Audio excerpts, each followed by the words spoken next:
नमस्कार, आप सभी का स्वागत है भाग्यम में। मैं हूं पंडित चंद्रशेखर शर्मा। दर्शकों, शुरुआत करते हैं आज के सुंदर दिन की अपने इष्ट के नाम और पंचांग के ज्ञान से, जिससे हमारा लौकिक व्यवहार और आध्यात्मिक साधना दोनों में एक बहुत ही सुंदर संतुलन स्थापित हो। पंचांग के अनुसार आज दिनांक है 8 जून सन 2024, विक्रम संवत 2081 चल रहा है। ज्येष्ठ मास है, शुक्ल पक्ष है, ग्रीष्म ऋतु है, तिथि आज की द्वितीया है और आज का वार है शनिवार। आज आद्रा नक्षत्र है शाम बाद 7:43 तक, उसके बाद में पुनर्वसु नक्षत्र आ जाएगा। योग गंड है शाम 6:26 तक, आगे वृद्धि योग है। तो योग की दृष्टि से आज का दिन शुभ नहीं है। किसी प्रकार का कोई बड़ा काम या कोई शुभ काम करने जा रहे थे तो आज के दिन को टाल दीजिएगा। करण कौलव है दोपहर बाद 3:57 तक, आगे तैतिल करण रहेगा। सूर्योदय का समय दर्शकों सुबह 5:32 का था और सूर्यास्त का समय शाम 7:19 का है। आज का राहु काल सुबह 9 से 10:30 के बीच रहेगा। इसे पूरी तरीके से टाल दीजिएगा। इसमें कोई शुभ कार्य नहीं करते हैं और लंबी यात्रा पे नहीं निकलना चाहिए। अभिजीत मुहूर्त आज दिन में 11:58 से 12:53 के बीच है। दिन में 4 बार दुष्ट मुहूर्त भी रहेंगे। हालांकि ये चारों दुष्ट मुहूर्त सुबह बहुत जल्दी निकल जाएंगे, फिर भी रोजाना इन्हें समझें और टाल दिया करें। आज के दुष्ट मुहूर्त है सुबह 5:32, 6:26, 6:27 और 7:22। आज का दिशाशूल दर्शकों पूर्व दिशा में। तो पहली कोशिश तो यही कि पूर्व दिशा की यात्रा को आप टाल दें, लेकिन जाना बहुत जरूरी है, अनिवार्य रूप से पूर्व दिशा की यात्रा करनी है तो छोटा सा परिहार करें। इसका परिहार इस प्रकार होगा कि पूर्व की ओर मुख कीजिए, थोड़ा सा अदरक या उड़द के दाने खाकर 5 कदम पीछे चलिए। इस दौरान अपने हृदय में अपने इष्ट को स्थापित मानिए, उनसे प्रार्थना कीजिए और फिर इस दिशा की यात्रा कीजिए। दिशाशूल नहीं लगेगा, यात्रा बहुत ही सुंदर रहेगी। आज का शुभ समय दर्शकों, यानी आज के दिन का कंपैरेटिवली सबसे अच्छा समय, जिसमें अच्छे एफर्ट्स आप करेंगे, सफल होने के चांसेस थोड़े से ज़्यादा रहेंगे, वो है सुबह 8 बजे से लेकर 8:55 तक और उसके बाद दोपहर 12:30 से शाम 5:30 तक। तो इसका सदुपयोग कीजिएगा। आज की चंद्र राशि दर्शकों मिथुन है, यानी चंद्रमा बुध की राशि मिथुन से गोचर कर रहे हैं, जिससे आज के दिन सभी 12 राशियों के लिए कुछ इस प्रकार रहने वाला है। सबसे पहले बात करते हैं मेष राशि की। तो मेष राशि वाले पाएंगे मित्रों का समर्थन। वहीं वृष राशि वालों को वाणी से होगा लाभ। तो मिथुन राशि वाले रहेंगे आज बहुत ज़्यादा भ्रमित, कंफ्यूज। कर्क राशि वालों को कष्टकारी यात्रा करनी पड़ सकती है। तो सिंह राशि वालों को होगी अच्छी आमदनी। कन्या राशि वाले करियर में पाएंगे नई अपॉर्चुनिटी। तो तुला राशि वाले भाग्योदय के अवसर से होंगे प्रसन्न। वहीं वृश्चिक राशि वाले स्वास्थ्य का रखें ध्यान, नाक कान गले की कोई समस्या आपके साथ हो सकती है। वहीं धनु राशि वाले अपने पार्टनर से पाएंगे समर्थन और मकर राशि वालों को होगी थोड़ी सी शत्रु बाधा से परेशानी।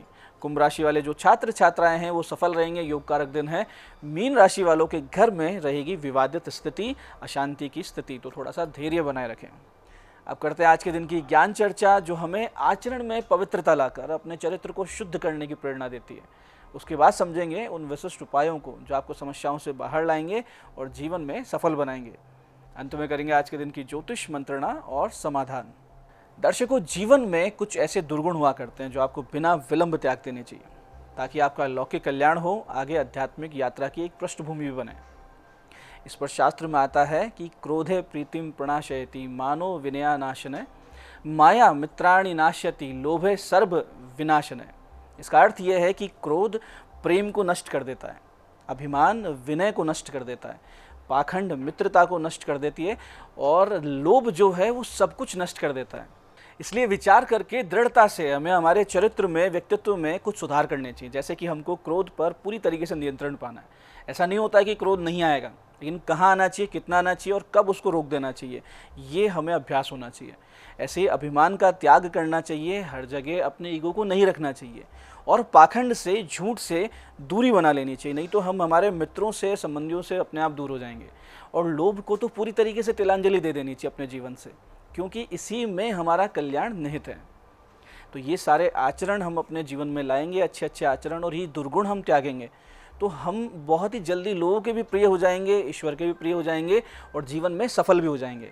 तो दर्शकों, ये थी आज की ज्ञान चर्चा। बात करते हैं आपके जीवन को बहुत ही सरल, सहज, सुंदर बना देने वाले, घर में सुख शांति लाने वाले उपायों पर।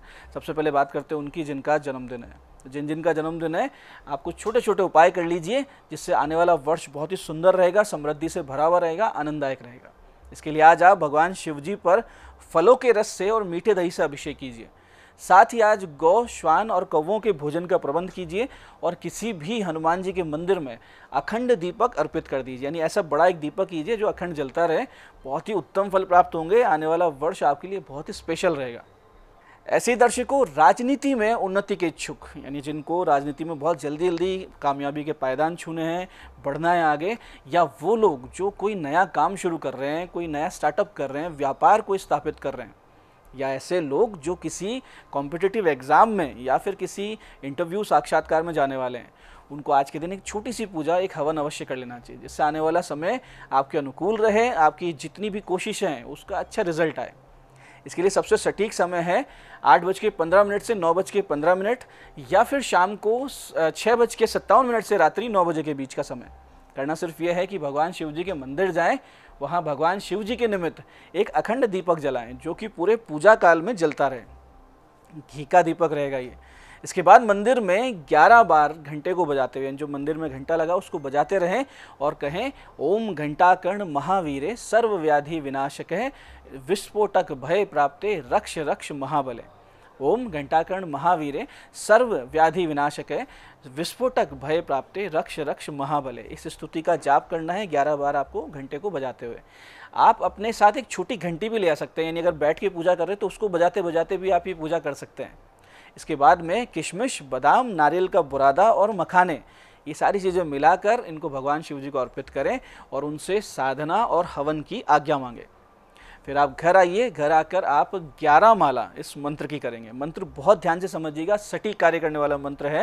मंत्र इस प्रकार है, ओम ह्रीम श्रीम क्लीम क्रोम ओम घंटाकर्ण महावीर लक्ष्मीम पूरे पूरे सुख सौभाग्यम कुरु कुरु स्वाहा।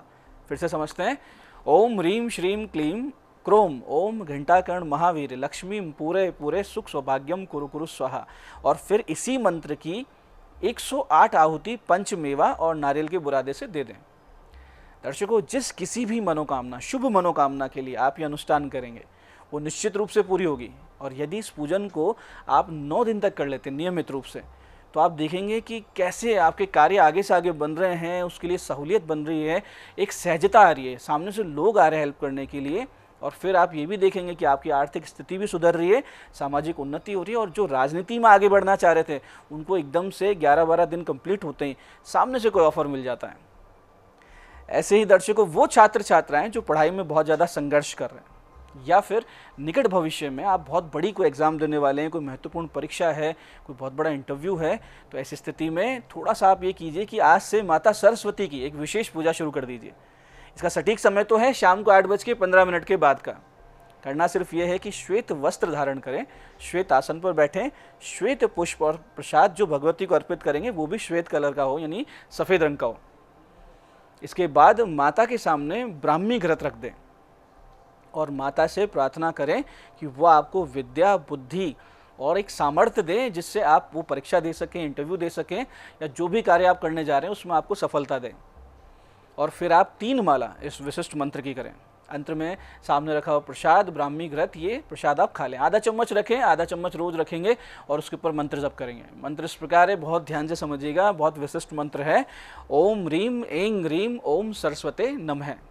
फिर से समझते हैं, ओम ह्रीम ऐं ह्रीम ओम सरस्वते नमः। थोड़े दिन कीजिए, कुछ हफ्ते कीजिए, आप देखेंगे कि भगवती की अनुकंपा हो रही है, प्रज्ञा बढ़ रही है, बुद्धि बढ़ रही है, सोचने समझने की, तर्क करने की, विवेकशीलता की आपकी जो बुद्धि है या आपका जो क्षमता है उसकी वृद्धि हो रही है। और यही भगवती का प्रसाद होगा जो आपको जीवन में सफल बना देगा। तो दर्शकों, ये थे आज के वो विशिष्ट उपाय जो आपको सफल बना रहे हैं और समस्याओं से बाहर ला रहे हैं। अब बात करते हैं आपके सवालों की। आपके सवालों में आज हमारे पास जन्म पत्रिका ये हमारे दर्शक प्रियल जी की 20 नवंबर सन 2002 का जन्म है, सुबह 8:20 दिल्ली। विवाह योग कब है, वैवाहिक जीवन कैसा रहेगा, ये इनका प्रश्न है। प्रियल जी, आपके विवाह का योग जुलाई 2025 के बाद से है और वैवाहिक जीवन ही नहीं, आपके विवाह होने में भी बहुत सारी अड़चनें दिख रही हैं। अब मनमुटाव होते हुए दिख रहे हैं विवाह होने में भी और विवाह के बाद भी। कारण है कि राहु और चंद्रमा का ग्रहण दोष आपके विवाह भाव में बना हुआ है, ये बहुत खराब स्थिति होती है। तो इस ग्रहण दोष की शांति करवाइए। साथ ही ये प्रयास रहे कि आप जो भी लड़का देख रहे हैं वो आपके जन्म स्थान से बहुत दूर का हो। जितना दूर जाकर आपका विवाह होगा उतने आपके लिए शुभ स्थिति रहेगी। तो ये छोटी सी चीज़ ध्यान रखें और इस ग्रहण दोष की शांति करवाएं। आज की दूसरी पत्रिका हमारे पास आई है हमारे दर्शक रचित सोनी जी की। 26 अप्रैल 1999 का जन्म है, रात्रि 2:08, उदयपुर। सरकारी सेवा के योग हैं और कब तक हैं? रचित जी निश्चित रूप से योग हैं सरकारी सेवा के।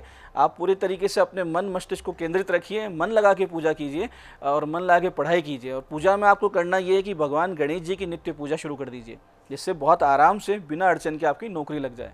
आपकी नौकरी 1 साल के भीतर भीतर लग जाएगी। इस प्रकार के आपके योग हैं। और ज़्यादा लाभ के लिए और कोई अड़चन ना आए तो शनि के 7 गुना जप करवा के एक अच्छा सा नीलम पहन लीजिए। आज की तीसरी पत्रिका ये हमारे दर्शक अजीत सिंह जी की। 14 जून 1989 का इनका जन्म है, सुबह 9:01 बीकानेर। कुछ भी सही नहीं चलता, उपाय बताएं, इनका प्रश्न है। अजीत जी आपका कर्क लग्न, तुला राशि है। समस्याओं का कारण है भाग्य के अधिपति गुरु का अस्त होना और पंचमेश मंगल का नीच राशि में होना। इसके लिए आप गुरु और मंगल के जप करवाइए, एक मूंगा और एक पुखराज पहन लीजिए और नित्य भगवान शिव जी का पूजन करना शुरू कर दीजिए। एक सावधानी भी है कि रात्रि में वाहन चलाने से बचें और पानी वाली जगहों पर सावधानी रखें। उपाय कर लेने पर आपको 70-80% समस्याओं में निश्चित रूप से कमी आएगी। मैं पंडित चंद्रशेखर शर्मा ये आशा करता हूँ कि आप बताए उपायों को सही विधि, सटीक समय, अटूट श्रद्धा से करेंगे और पूरा लाभ उठाएंगे। और जो ज्ञान चर्चा, जो सत्संग हमने किया, इसे अपने जीवन में उतारेंगे। धीरे धीरे आपका जीवन शिवमय, सत्यमय और आनंद में होता जाएगा।